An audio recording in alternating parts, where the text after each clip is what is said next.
Hello and welcome back to My Friend the Rainbow Circle.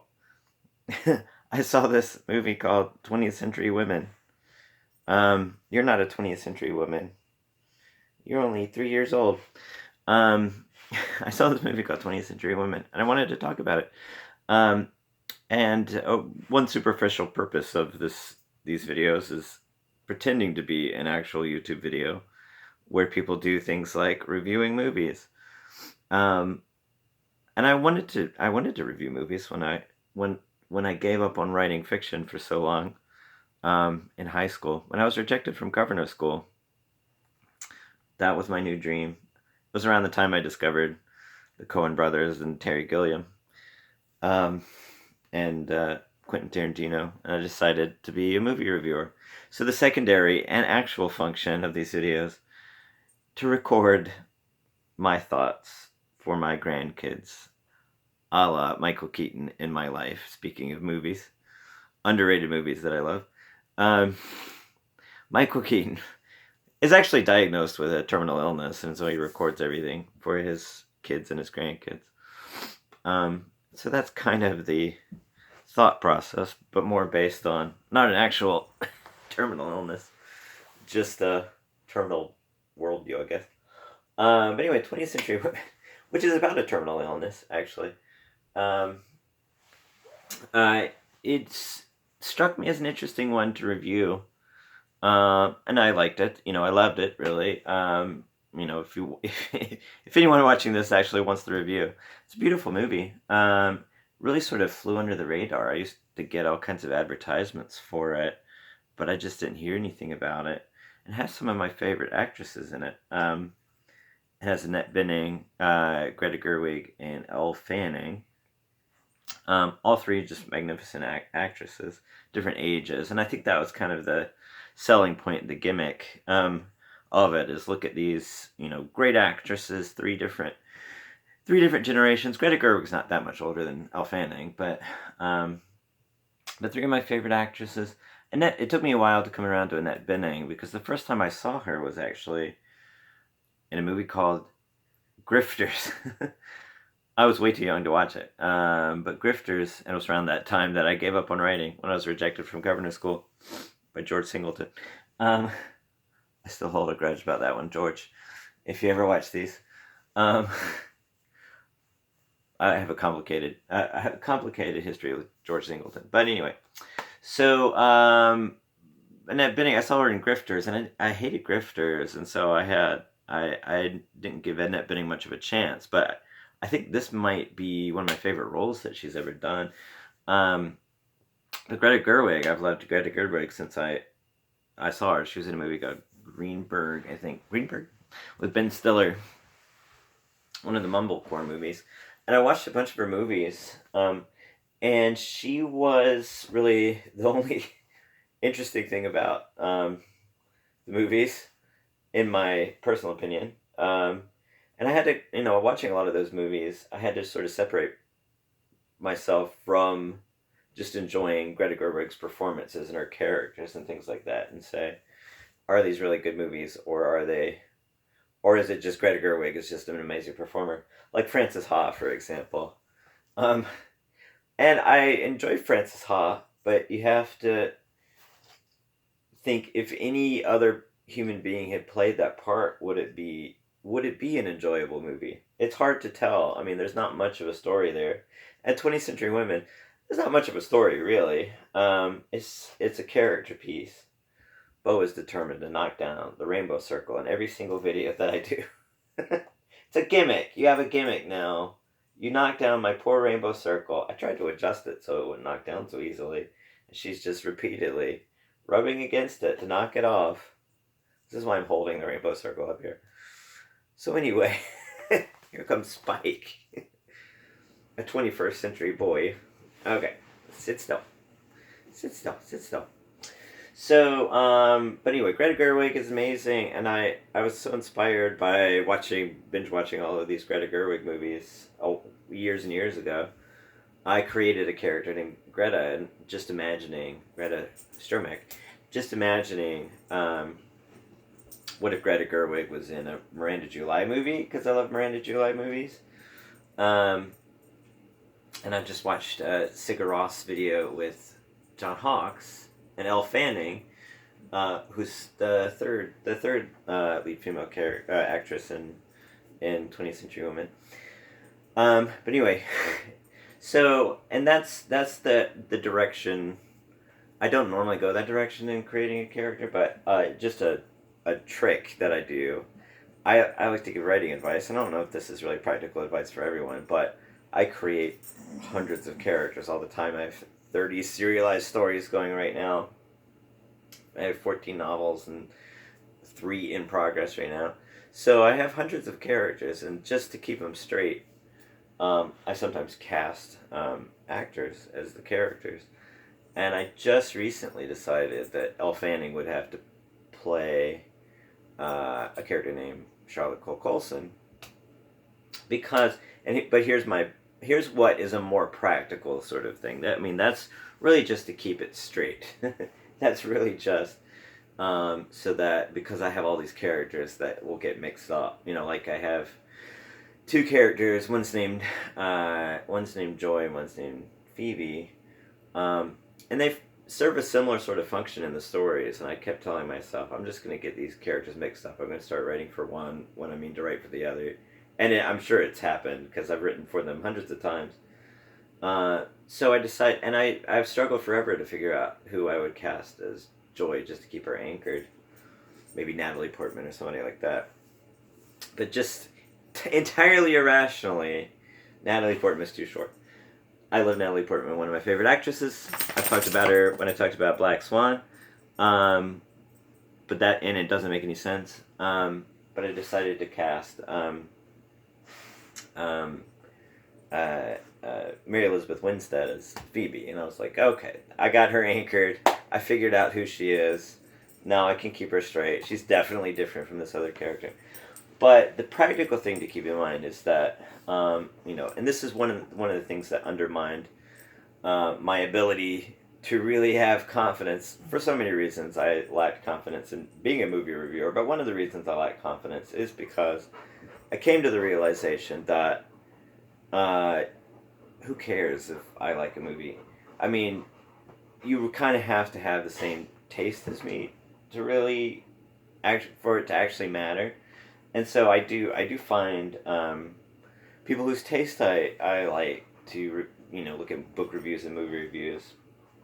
So it's practical in that way, but it has no real ultimate meaning other than just an entirely rational set of processes that go into liking something.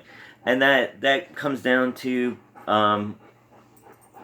basic things like the actors who played certain parts. So, why do I like Greta Gerwig's character in 20th Century Women? Is it because of just all of the subconscious, entirely irrational factors that go into just liking any Greta Gerwig part? And a good character is a very human character with all kinds of complexity and what have you. Is Greta Gerwig accomplishing that because the characters are really well written, or is she accomplishing that because of just being such a complicated human being herself? What do you think? What do you think? You're not a 20th century woman either. You're only 4. You're only 4. You're not a 20th century woman either. And Elle Fanning, she does these really deep, complex, somber characters. But is that, all of the irrational associations of just the expression that, the look in her eyes, the depth in her eyes, that sort of thing? Or is it, is it the character? And it's hard to really separate. And it sort of reminds me of rewatching Election. I rewatched Election when I watched The Politician. And that's another one. Like, The Politician, I'm not sure that one worked because I love Ben Platt so much, but the reasons I loved him as an actor are very different from what the character he was playing. So it was sort of a fascinating experience. So I rewatched Election, and I tried to separate. Like, Tracy Flick is a fascinating character for many reasons, and just trying to separate the writing from the acting it seems like she is just an atrocious character for the wrong reason. Uh, really, just lots of these really flat sort of stereotypical things of ambitious women. Um, and it seemed like just sort of separated. I mean, Reese Witherspoon's just a great actress, and so she's able to pull it all. And I think a lot of what's really compelling about Tracy Flick as a character in Election is really compelling because of Reese Witherspoon. So trying to separate the writing from the acting is really difficult to do. But a lot of the writing just sort of, I mean, I think that's one of the reasons, from my perspective, Election doesn't really age well. But it uses a similar gimmick. This is one reason that it reminded me, that 20th Century Women reminded me of Election. It uses a similar sort of gimmick of everybody having a monologue. And that's one of those false universals of screenwriting, that monologues are always bad. I think 20th Century Women really proves that monologues are perfectly fine. They work really effectively. And a lot of the monologues didn't really follow directly with what was happening in the scene. It was just sort of character setting, and it jumped around a lot in time. And it sort of just gave this catalog of facts about a character and stuff like that, and really just set up the character. And I think it worked really effectively. But especially comparing Election to 20th Century Women, the whole idea of the male gaze and male objectification of female characters really came to mind. Partly because the surprise of watching 20th Century Women, especially considering the marketing was very much, look at it, Annette Bening, Greta Gerwig, Elle Fanning, all of these actresses together, and that's kind of all the advertising really said about them was just had those three together. All the advertising really said about the movie was, these three actresses are in this movie, and it's called 20th Century Women, and it was kind of hard to tell. I think I really only ever saw the poster. It's kind of even hard to tell what it was even about. I have a 21st Century Woman desperate for my attention right now. I see you, I see you, I see you. Yes, I see you. Okay. My 21st Century Woman. You just calm down. So, yes, I see you. Okay, calm down. You're gonna knock everything over. Bo didn't knock everything over. You're gonna knock everything over. Now it's cattywampus. Just ignore that. Elle Fanning is from Georgia, so she would definitely know what cattywampus meant. My neighboring state, Georgia. So anyway, staying focused while all of the animals are destroying everything, as they tend to do. Anytime I shoot a video. But it's very entertaining. It's frustrating, but entertaining. So, but the surprising thing is that 20th Century Women is really told essentially from the perspective of Jamie, who's Annette Bening's character Dorothea's son. Even though everybody has a monologue, it sort of is all really filtered through him. He's essentially the main character, and he's encountering all of these other characters. So part of what I really grapple with as a writer is the whole notion of the male gaze. How do you create a character? How do you create a story as a male writer writing about male characters? And this is a movie written by Mike Mills, filtering his own experience of his mother and his sister. The Abby character is not really the sister of Jamie. The Greta Gerwig character is not really the sister of Jamie. But that was the background that really went into it. He's filtering this experience that he had with them. But how does he manage to do that without falling into the male gaze? And I think that's a big problem with the Election that made it kind of not age really well. I mean, you could think of thousands of examples of this. Of it's, even though everyone gets a monologue in Election, it still feels very much like and this might be totally subjective, it still feels very much like it's through the Matthew Broderick character's perspective. You get a very negative sort of image of Tracy Flick that seems filtered through the Matthew Broderick character. So the question, I mean, just studying 20th century women like a writer, me pretending to be a writer, I guess. Um, the question I would have is how do you have a movie like that where it is filtered through this, arguably, it is filtered through this male protagonist perspective, and he's looking at his mother as a character, Abby, who's living in their house, as a boarder, and his friend, the Elle Fanning character, who he has this massive crush on. Um, that's a polite way of saying it. Um, and so, how does he manage to do that? How's Mike Mills manage to do that? How does the Jamie character as the narrator? How does he manage to do that without falling into the trap of the male gaze?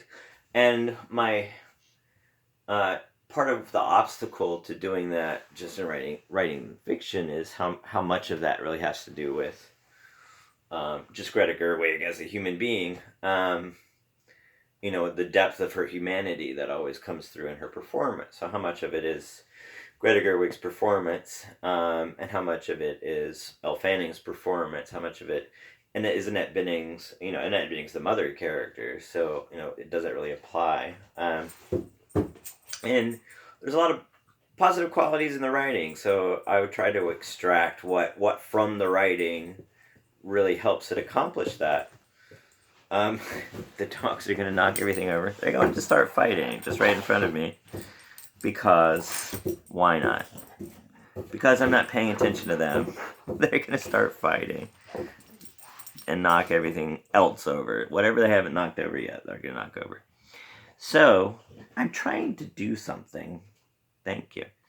So what? So how much of it is performance? How much of it is in the writing? So in the writing, like the Greta Gerwig character, you have a really basic way of really accomplishing that, because she's very vulnerable. She's dying of cancer. That's not really a spoiler. That's in the beginning of the movie, essentially. But she's also obsessed with punk rock. So you have that sort of paradoxical mix of this music obsession and this role as the mentor to the Jamie character. And so that you have that mix, and that might be how he accomplishes that. And that's really from my perspective, that it's not falling into a lot of the negatives of male gaze, even though technically it is, through his perspective. So through the writing, maybe it's through that sort of paradox of having a strong side of being obsessed with punk rock and being tough in many ways, being his mentor in many ways, but also being vulnerable, and so fighting cancer over here, but also teaching him the value of punk rock and all that sort of stuff. And then you have the Elle Fanning's character, and this is an area where I have a lot in common with the Jamie character. This might be the portion of the video that's recording my history since I'm on the verge of death, for my kids and my grandkids. This is something that shows up in my own stories all the time, because I don't have a whole lot of experience with functional relationships, but I have had female best friends my whole life. And it's a complicated sort of a relationship, and this is something that I'm exploring in a story called The Other Ones. And the whole idea of The Other Ones, just as a starting point, was there's these aliens coming down. It's a wacky sort of sci-fi story on the one hand. They fly down in these giant flowers, and there's these unusual sort of alien creatures. And so the whole idea originally was, they would have four genders, and that would and it wouldn't really be about the four genders. It would just be about people reacting to that whole idea. What does that even mean? What are the four genders? But as the story developed, what it started in, it ended up being, it didn't end up being, it's still going, what it has developed into. That's a better way to say it. I'm editing myself as a writer. what it developed into was about just these various types of relationships that aren't really easy to define on more like platonic and romantic, sort of in the spectrum of all these complicated relationships in between. Um, and so just the part I'm on right now is um, a boy has a crush on a girl and she's sort of forcing him to do things for her. And I have a lot of experience with that. I have way more experience than that than I have with any kind of functional actual relationship. So, unfortunately, um, so keep that in mind, grandkids. If you ever wonder about your granddad, who Michael Keatoned off long before you were born. I'm getting macabre. Uh, so so yeah, I mean the Elle Fanning and Jamie relationship. I don't remember the actor's name. I mean the Jamie part was, there wasn't much to it really, even though he was kind of the central character. But yeah, she ended up being a really complicated character, and just the whole idea that they couldn't be together because they were friends. Just the way that they framed that, or the way Mike Mills and everybody else really framed that, the way they framed it in performance, um, had a lot of that sort of complexity that I found really fascinating. Is just the whole notion of, um, you have normal sort of platonic relationships, and then you have romantic relationships, but you have a lot of really complicated things that aren't really easy to fit into those two categories. And so, that's sort of what I found appealing about that. And that might be entirely personal, and um, that's part of the infinite number of really irrational factors that go into really liking something. But here's the practical takeaway. Oh, this is also, just as a side note, I have my Little Women here. I started rewriting Little Women. Here's the Little Women that I created. I started rewriting Little Women. I talked about this in a previous video. Here's all my Little Women. Little Women. Little Women. There you go. There's all four of them. There you go. Started rewriting Little Women long before I knew Greta Gerwig was remaking it. But it was partly an exercise in essentially, it's a no-lipo type of exercise, forcing myself into this potentially offensive situation where I was rewriting Little Women and turning the Little Women characters into these objects. How do I just sort of throw myself into this offensive situation? And how do I write myself out of it without actually falling into offensiveness? I don't know if I've succeeded yet, but that's sort of the obstacle. How do I write myself out of that offensive situation without turning it too worshipful? And that's a lot of the potential that could happen with something like 20th century women, where it's designed to be kind of worshipful of these strong female characters. But he makes Mike Mills, who wrote it, makes all of them really complex, like the Annette Bening character.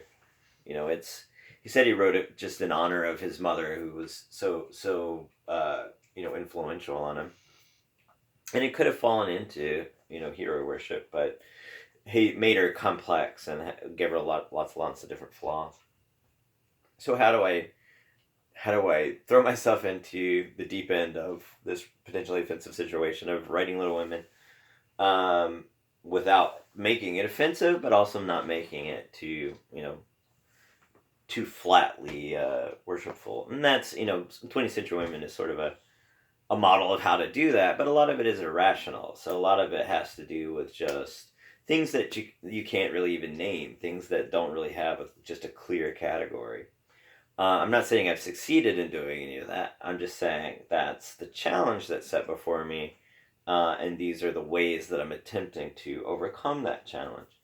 I don't know that I'm an expert. For example, overcoming objectification and male gaze. I'm not saying I'm an expert in actually doing that. I'm saying that's my intention. How do you overcome that without slipping into flatly worshipful sort of a tone? So, and that's where the rainbow circle comes in. All of my animals have wanted to destroy it tonight, but that's the green center right there. Is all of those irrational factors, and this is I came up with a lot of these ideas just contemplating abstract expressionism, like Mark Rothko pieces. So how can you really think of a story the same way? How can you really evaluate a story the same way you would place value on a Mark Rothko painting? And it boils it down to essentially these really irrational factors. How do you look at someone and recognize their humanity, and look at someone else and not recognize their humanity? A lot of it is just purely irrational factors. And so, to access that ability to recreate that in an artistic form, you have to be able to access that part of your subconscious. And I think I fall into that so readily because I'm synesthetic. I just found out that Billie Eilish was synesthetic, and so I've become a bigger fan of Billie Eilish. She's also a fan of 2009 Electric Company reboot, and I've written 2 novels about that. And Little Women is kind of inspired by a bit from the 2009 Electric Company reboot, when Francine Carruthers got the wrong plot of Little Women. I decided to just write that wrong plot of Little Women. There's my secret. That's why I'm rewriting Little Women. But I get that partly because of being synesthetic, because with synesthesia, you make irrational associations of feelings and color. So any sort of, like if I hear a piece of music, there's a definite whole set of colors that really come up. There's a whole set of tastes that come up, and depending on what the original sensation is, there might be sounds that come up. There's all kinds of different, entirely irrational sensations that come up. And so if you think of just any sort of name, like Greta Gerwig, well, Greta Gerwig is green, and that seems kind of obvious because of the GR. Elle Fanning, the L is blue and the Fanning is orange. That doesn't make any sense. Annette Bening, Annette is red and Bening is kind of brownish. That doesn't make any sense. There's no real actual rational association there. So I more easily accept that the reason that certain visuals trigger certain visceral responses has to do with just the irrationality of it. But that's the starting point. So how do you take that irrational visceral impulse and then shape it into a story that is translatable to other people? But knowing that it makes it much harder to solidify universal standards. It's harder to say this is always good about a story, this is always bad about a story, this is always good about a movie, this is always bad about a movie, because it's so highly personal and so based on just irrational impulses.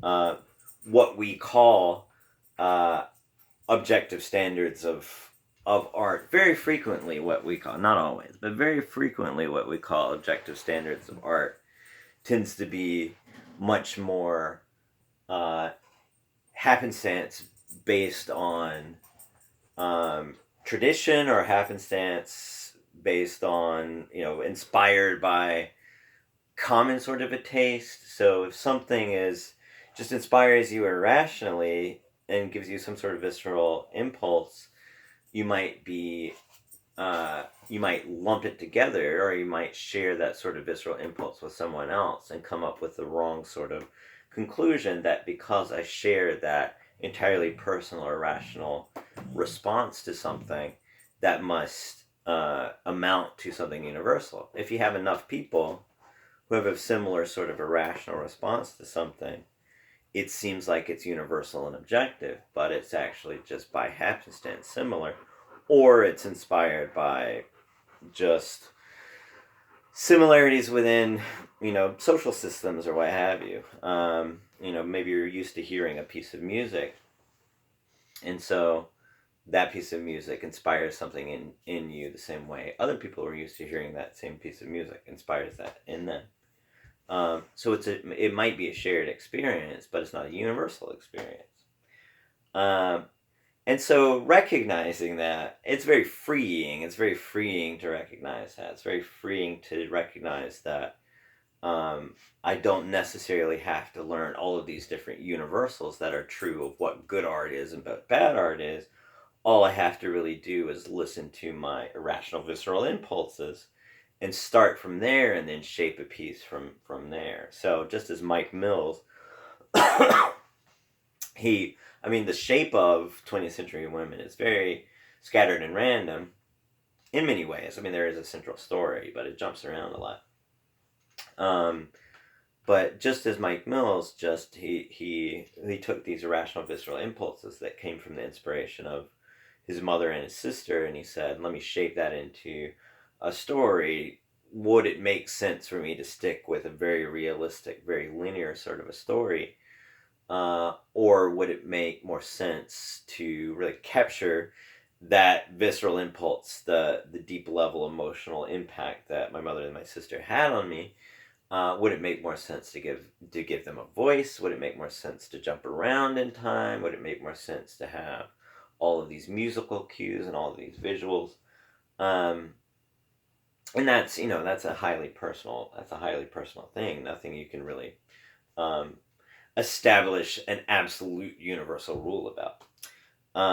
And then even after that, you factor in, the rationality of just, the deep levels of humanity that you're able to access through good casting, for example. And it's just a great cast for a movie. Um, but anyway, speaking of randomness and rambling, if your purpose is to find out if it's a good movie, definitely go see it. Or check it out on Netflix or wherever. It's a great movie. If that's the sort of thing you like.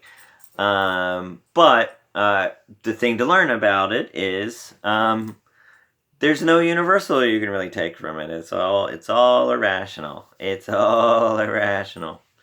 You can recognize the irrational and build from it, but at the core of it, really, it's just irrational visceral impulses. How about that? But take that as a way to open yourself up to freely be able to explore thousands of possibilities, millions of possibilities. Hopefully I've inspired you, whoever is actually watching this, just like Annette Bening inspired her son in 20th Century Women. All right, see you in the next episode.